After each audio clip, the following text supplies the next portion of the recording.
Fikiria hii, unakula mlo kamili wenye wali, mboga, chapati na saladi na haujalipa pesa hata senti moja.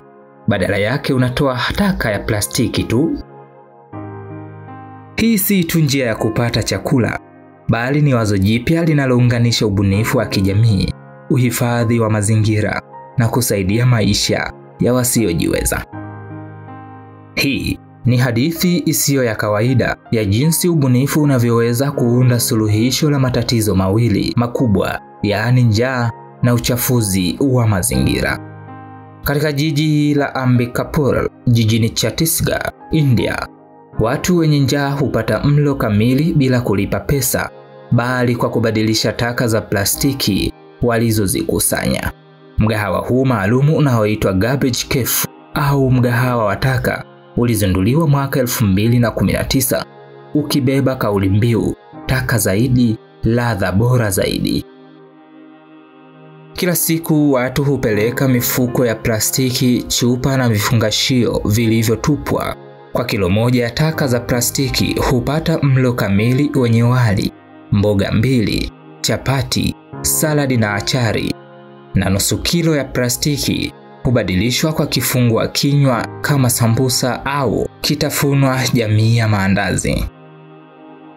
Kwa kina mama kama Rashmi Mondari, mgahawa huo umekuwa mwokozi kwake, kwani awali aliwahi kuuza taka za plastiki kilo moja kwa rupia 10 pekee, kiasi kisichotosha kabisa kumsaidia kimaisha. Na sasa anaweza kulisha familia yake moja kwa moja kupitia taka za plastiki anazokusanya mitaani.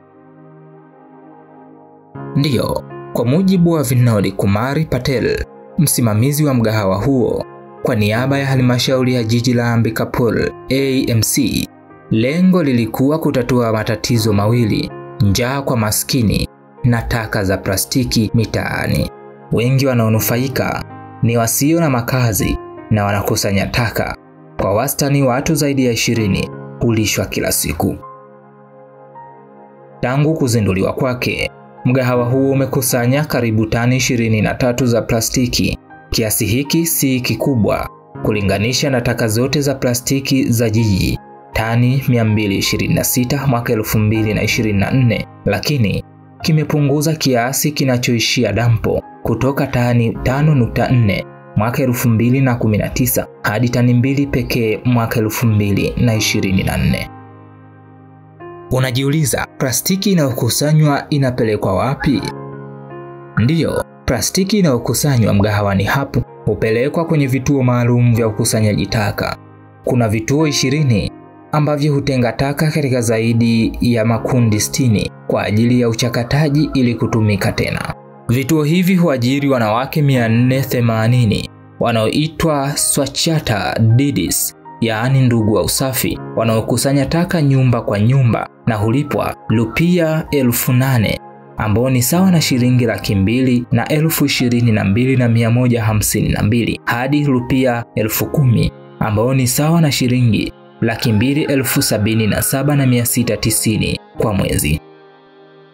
Taka za plastiki huchakatwa na kugeuzwa chembe chembe kwa ajili ya ujenzi wa barabara au kuuzwa, huku taka mbichi zikichimbiwa chini kama mbolea.